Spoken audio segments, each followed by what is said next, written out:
बहुत शुक्रिया, thank you so much. तमाम वो सारे लोग जो आज मौजूद हैं उन सबका बहुत बहुत स्वागत है। कैलाश पर्वत से भी आ गए हैं बाबा जी, बहुत बहुत शुक्रिया, थैंक यू। बाबा जी आपकी आदत पड़ती जा रही है भैया जी कहीं की। हाँ, ये नशा बिल्कुल नहीं ठीक है बाबा जी। नहीं नहीं, भैया जी नाम ही है मेरा। बहुत बहुत शुक्रिया, थैंक यू सो मच। कुछ लोग पुणे से आए हैं, कुछ लोग बिहार से हैं, कुछ लोग हैदराबाद से हैं। बहुत बहुत शुक्रिया। मैं आज जल्दी पहुंचा। जल्दी पहुंचने का कारण ये था, अमूमन मैं कोई 15-20 मिनट पहले आता हूं, लेकिन आज मैं बहुत जल्दी आया क्योंकि मुझे कहा गया था कि अगर समय से नहीं निकले तो पहुंच नहीं पाएंगे आज, क्योंकि इंडिया गेट के आसपास के सारी रूट्स जो हैं वो बंद हैं। और उसका कारण यह है कि जो अपना नया नवेला कर्तव्य पथ है वो आपको, राष्ट्र को समर्पित है। बहुत बहुत शुक्रिया, थैंक यू सो मच। जी हाँ, वही राजपथ। बहुत बहुत शुक्रिया, बहुत बहुत शुक्रिया। आपके लिए शो पूरा, ये शो आपके लिए समर्पित। मैं आ रहा हूँ। हाँ, ये नहीं करो आपने आपको फिर आप ऐसा ना करिए। चुप रहिए। ये शो आपका ही है, आपको ही समर्पित है, आपके लिए ही डिजाइंड है। और वो लोग जिनको लगता है कि मेरी वॉइस कहीं नहीं आती, तो मुझे अपनी बात कहनी चाहिए, ये आप ही के लिए है। निश्चित तौर से आप अपनी बात कह सकते हैं, मैं आपके पास आऊंगा, कोशिश करूंगा कि आज आपसे ज्यादा बातचीत हो सके, आप लोगों से मिल सकूं। बड़े दूर दूर से लोग आए हैं, उत्तराखंड के भी लोग खड़े हुए हैं। जो मेहमान हमारे साथ मौजूद है, मैं उनसे भी आपका तारुफ करा देता हूं। तो होता यह है कि प्रोग्राम में बहुत लेट हो जाता है। जो मेरे साथ मौजूद हैं लोग, जयराम विप्लव जी आज बीजेपी का पक्ष रखने के लिए मौजूद हैं, बहुत बहुत शुक्रिया जयराम जी। ऋतु चौधरी कांग्रेस का पक्ष रखने के लिए मौजूद हैं, बहुत बहुत शुक्रिया, थैंक यू सो मच ऋतु। हमारे पास दीपक पांडे जी आज मौजूद हैं समाजवादी पार्टी का पक्ष रखने के लिए, बहुत बहुत शुक्रिया दीपक जी। विशाल मिश्रा जी कुछ देर में हमारे साथ मौजूद रहेंगे, बहुत बहुत शुक्रिया। ईशान त्यागी जी हमारे साथ राजनीतिक विश्लेषक के तौर पर मौजूद हैं, बहुत बहुत शुक्रिया। अल्पना चौधरी हमारे साथ राजनीतिक विश्लेषक के तौर पर मौजूद हैं, बहुत बहुत शुक्रिया। दयाशंकर जी हमारे साथ मौजूद हैं, बहुत बहुत शुक्रिया। और आप आके तो बैठ ही गए हैं, तो अब तो कोई बात ही नहीं रही। ये पिछले लगभग यही होता है यहाँ पे, 1 साल से ये इंतजार कर रहा था कि मौका मिले, रस्सी कूदूं और उधर जाके बैठ जाऊं। बैठ गए आप, जब बैठ गए तो बैठे रहिए, बहुत बहुत शुक्रिया, आप भी बैठिए। और वो जो साहबजादे छोटे से बहन, क्या नाम है आपका? अब्दुल रहमान। हाँ, अब्दुल रहमान। अब्दुल रहमान। तो इनकी माँ कल आई थी शो में और कल क्लिप बेच रही थी, और आज कुछ कागज वागज लेकर भी आई हैं। ठीक है, लाओ अपने कागज दो। और एक कविता भी बनाई है क्या महिलाओं का, कि तिरंगा बनाया है इसके ऊपर, एक कागज पे हरा और सफेद और उसपे ये केसरिया, है ना? वो कविता तुमने लिखी है?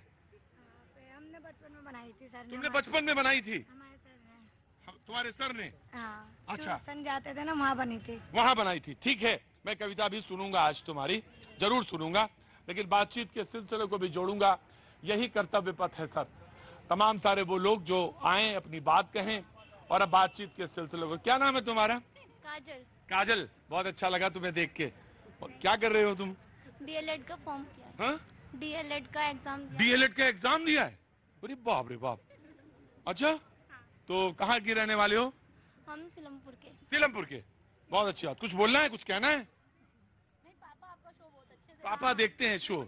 अच्छा, पापा को प्रणाम कहना मेरा, ठीक है। और कहना कि पापा से कहना कि ज्यादा शो वो ना देखें, काम वाम करें, क्योंकि ये शो जो है ज्यादा देखना नहीं चाहिए, टीवी, है ना? टीवी ज्यादा नहीं देखना चाहिए, थोड़ा देखना चाहिए, मतलब भर का देखना चाहिए। मैं आया। आपका शुभ नाम? सीमा। सीमा, आपके साथी हैं? Yes sir, sister. जी, बहुत अच्छी बात है, सिस्टर हैं, बहुत अच्छी बात। आप क्या कर रही हैं? सर मैं स्टेनोग्राफर। स्टेनोग्राफर हैं, बहुत अच्छी बात। कुछ कहना है थोड़ी देर में बोलिएगा जरूर, आपके मन में कुछ बोलने का। आप कहाँ से हैं साहब? जी, मैं गुड़गांव से हूँ, सुशील आर्य मेरा नाम है जी। मैं कुछ आपके बारे में कुछ कहना चाहता हूँ, अगर मुझे 1 मिनट मिले तो। नहीं, बिल्कुल। मैं आपको मेरे बारे में कहना है तो मैं आपको सिर्फ 10 सेकंड दे सकता हूँ, क्योंकि मेरे बारे में इसलिए 10 सेकंड। बाकी लोगों के बारे में हो तो ज्यादा, लेकिन 10 सेकंड जल्दी कहिए, क्योंकि मैंने रोकना नहीं पाऊंगा आपको। जी। कि शोके शहादत शहादत के दीवानों से पूछूंगा, मर मिटने की तमन्ना उन बेदारों से पूछूंगा। अरे ऐ मेरे दोस्तों, तुम्हारी बुलंदी कुछ भी नहीं, भैया जी का पता मैं चांद और सितारों से पूछूंगा। गजब है भाई, बाबा जी मजा आ गया, लगा कैला। अरे क्या बात है बाबा जी। जनाब एक बार फिर से सुनाइए इसको। जी, इसको तो कुछ भी बदल दीजिए। नीचे आखिरी लाइन में चांद सितारों का पता हम कांग्रेस से पूछेंगे, बीजेपी से पूछेंगे, विप्लव से पूछेंगे, ऐसा कर दीजिए। अच्छा, ऐसा नहीं है। मैं पिछले 2 या 3 साल से मैं आपका शो भी देख रहा हूँ और आज मैं स्पेशली किसी काम से आया था, लेकिन I was stayed over air कि आपका कहाँ पे शो और मैं आपसे मिल सकूँ। बहुत बहुत शुक्रिया sir, thank you so much. सुनाइए, फिर से सुनाइए। जी हाँ, कि शो के शहादत शहादत के दीवानों से पूछूंगा और मर मिटने की तमन्ना उन बेदारों से पूछूंगा। अरे ऐ मेरे दोस्तों, तुम्हारी बुलंदी कुछ भी नहीं, भैया जी का पता मैं चांद और सितारों से पूछूं। क्या बात है, बहुत बहुत शुक्रिया। ये आप तमाम सारे लोग जो हैं मिलके बनाते हैं शो, और सब ये शो बनता है। बहुत बहुत शुक्रिया आपका भी जनाब। आप तो पुणे से आया हूँ जी, कुछ कहना है? नहीं। बहुत अच्छी बात है, जो नहीं बोलता मुझे बहुत अच्छा लगता है। और आप कहाँ से आ गए? भट्ट जी? हल्द्वानी से साहब, पहले भी मुलाकात हुई है। हाँ हाँ, मैं समझ गया, पहचान गया मैं आपको। और भट्ट जी, सुना प्रोग्राम बना लिया आपने? साहब एक क्या बनाया है? भट्ट जी कहीन कर क्या प्रोग्राम बनाया है? भट्ट जी कहीन यूट्यूब बना दिया। भट्ट जी कहिन यूट्यूब बना लिया। आपसे प्रभावित होकर प्रेरणा लेकर बनाया साहब। क्या क्या नाम रखा प्रोग्राम का? भट्ट जी कहीन। प्रोग्राम का नाम है भट्ट जी मेरा कहिन। नाम सुशील भट्ट है। हाँ, तुम्हारा नाम सुशील भट्ट है। राजनीतिक व्यक्ति हूँ और अभी देखिए आजकल क्या है, राजनीति में डीलरों की जगह है, लीडरों के लिए कोई जगह नहीं है। इसलिए मैंने अपना चैनल शुरू किया। क्या क्या क्या क्या क्या किसकी जगह है? राजनीतिक दलों में केवल और केवल डीलर हैं, लीडरों की कोई वहाँ कोई जगह नहीं है। सिर्फ डीलर हैं और लीडर की जगह नहीं है। मैंने चुनाव लड़ चुका हूँ साहब। अरे नहीं नहीं, आप बड़े आदमी हैं। तो प्रोग्राम का नाम क्या रखा? भट्ट जी कहीन भट्ट जी कहिन यूट्यूब चैनल है। क्या बात है साहब। मैं गया था झारखंड कहीं, तो मुझे कोई मिले तो बोले साहब मेरा एक प्रोग्राम आता है, और वो मैंने कहा क्या नाम है? बोले पांडे जी कहिन। तो पांडे जी कहिन और भट्ट जी कहिन, अच्छा तो है, रोशनी जलती रहनी चाहिए। और वो जो गुड़गांव से आए थे, शमा कहीं से भी जले, रोशनी होनी चाहिए, मकसद ये है, रोशनी होनी चाहिए। कहिए जनाब, कहाँ से आए? मैं आ रहा हूँ भाई, ऐसा ना करो, लड़ाई झगड़ा नहीं। कहाँ से आए? मैं नजफगढ़ से आया हूँ, रूरल एरिया से। हाँ। मेरा नाम कृतार्थ है। हाँ? कृतार्थ है मेरा नाम। कृतार्थ, हाँ जी। हाँ जी, तो मैं एक स्टूडेंट हूँ और एक राइटर हूँ।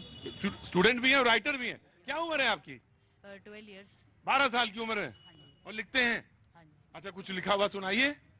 लिखा हुआ सुनाऊंगा। मैंने आर्टिकल्स लिखे हैं। आर्टिकल्स लिखे? अच्छा, बहुत अच्छी बात है। I can show you. नहीं नहीं, कोई जरूरत नहीं। आप यहाँ पे आके कोई झूठ नहीं बोलता। 12 साल की उम्र में कोई बच्चा क्या झूठ बोलेगा।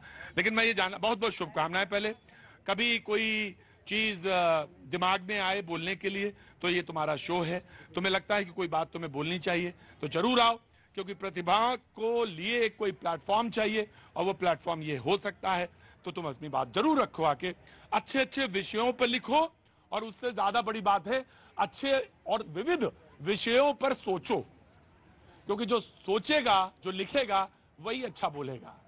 राइट? तो आप जरूर आइए, लड़ाई झगड़ा नहीं ज्यादा। बहुत बहुत शुक्रिया। तो नाम जो था 1911 में जब कैपिटल बनी, तो नाम था उसका किंग्स वे। फिर हो गया 55 में देश जब आजाद हुआ, उसके बाद नेहरू जी ने उसका नाम किया राजपथ। और 2022 में, हाँ जी, कर्मपथ। अरे कर्मपथ नहीं, कर्तव्य पथ। हमारी सहयोगी इस वक्त वहां पे मौजूद हैं। मैं यहाँ पे पहुंचूं उससे पहले हमारी जो सहयोगी हैं, मैं वहां पर जाना चाहता हूं। प्रीति रघुनंदन जबरदस्त एंकर हैं और रिपोर्टिंग करती हैं, तो मैं उनके पास जाना चाहता हूं, वो पहुंचना चाहता हूं और बात करना चाहता हूं। जी, आप मुझे बताइए, जो समीकरण है कितनी आसान। में कुछ देर पहले सुन रहा था, आप कह रही थी कि सूरज अस्त हो रहा है, अस्त हो रहा है। मैं तो कह रहा हूं सूरज अब उदय हो रहा है, उदय हो रहा है, उदय हो रहा है। जी प्रीति। इस वक्त सूरज उदय हो रहा है, लेकिन भारत का सूरज उदय हो रहा है और एक नया अध्याय लिखने जा रहा है। और हिंद देश के निवासी सभी जन एक हैं। और ये मिसाल, ये बात जो है वो मेरे पीछे अगर आप देखेंगे कर्तव्य पथ को देखकर, तो आपको भली भांति समझ आ जाएगी। प्रतीक देखिए, कर्तव्य पथ लिखा हुआ है, उसके बाद अंग्रेजी में उस कर्तव्य पथ को लिखा गया है, फिर पंजाबी में लिखा गया और फिर उर्दू में लिखा गया है। इसीलिए मैं कह रही थी कि हिंद देश के निवासी सभी जन एक हैं।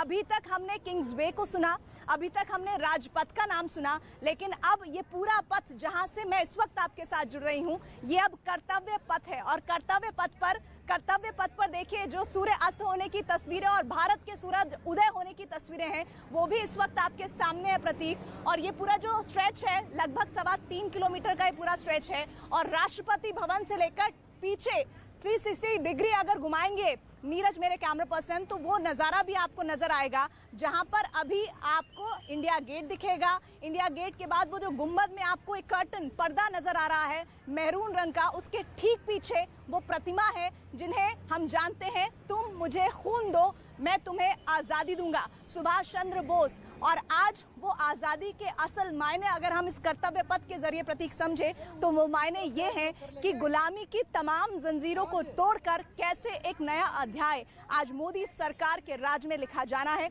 जिसकी एक झलक अब कुछ ही पलों का इंतजार भर रह गया है। लगभग 7 बजे सेंट्रल विस्टा एवेन्यू प्रधानमंत्री मोदी पहुंचेंगे और उसके बाद ये पूरा कार्यक्रम तैयार होगा, शुरू होगा, जिसके लिए वहीं पर नीरज जरा दिखाइए, इधर देखिए, ये देखिए, ये तस्वीरें देखिए, वाह नीरज जी दिखाइए। यहाँ पर सुरक्षा व्यवस्था की गई है एंट्री करने वाले लोगों के लिए। उसके ठीक पीछे आप सड़क के पार देखेंगे तो वो भव्य मंच है जहाँ पर प्रधानमंत्री मोदी का भाषण हो रहा है और उसके बाद इंडिया गेट का नजारा है और फिर वो प्रतिमा जिसका अनावरण प्रधानमंत्री मोदी करेंगे। ये देखिए पूरी व्यवस्थाएं और काफी कुछ बदलाव नजर आ रहा है और ये बदलाव सिर्फ सामानों का नहीं है, संसाधनों का नहीं है, ये उस सोच का है जिस सोच के जरिए नए भारत के बदलाव के तौर पर इस पूरी व्यवस्था को देखा और समझा जा रहा है।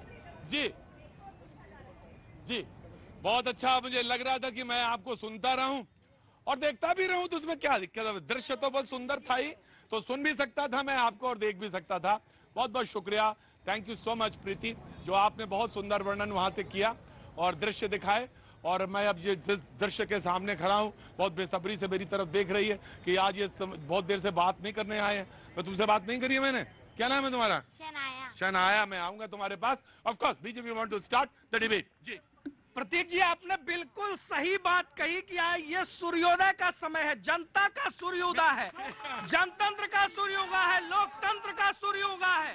और मैं इसलिए कह रहा हूं कि इस कर्तव्य पथ के साथ राज करने की भावना नहीं बल्कि सेवा करने की भावना जुड़ी हुई है। कांग्रेस कह रही है सरकार आप इतिहास, मैं आ गया, मोदी आ गया, वो कह रहे हैं कि आप इतिहास से छेड़छाड़ करते हैं। प्रतीक जी, इस देश में राजतंत्र का इतिहास था ना, लोकतंत्र आया, लोकशाही आई। लोकशाही जब आई है तो लोकतंत्र को सही मायनों में लागू भी करना होगा। मोदी जी जब 2014 में जीते, संसद की चौखट पर सर नवा करके संदेश दिया, मैं प्रधानमंत्री नहीं प्रधान सेवक हूं। कर्तव्य पथ के साथ सेवा की भावना जुड़ती है, ना कि शासन की। बीजेपी वाले बोलते तो एक ही सांस में सारा बोल जाते हैं कि दोबारा आए ना आए मेरे पास, लेकिन अभी तो यही है और यही बोल रहे हैं और सारा सब सुन रहे हैं। लेकिन आप कर्तव्य पथ हो गया नाम, पहले राजपथ था, उससे पहले किंग्सवे था, जब कैपिटल बनी पहले कलकत्ता थी, फिर 1911 में इतिहास, आप तो इतिहास पढ़े हैं ना, 1911 में दिल्ली हो गई और 55 में नेहरू जी ने उसका नाम क्या कर दिया? राजपथ। और राजपथ से आज कर दिया गया, क्या कर दिया गया? जोर से बोलो, कर्तव्य पथ। Now Congress will respond. आप भी मेरे को लगता है कि भ्रमजाल में फंसते जा रहे हैं।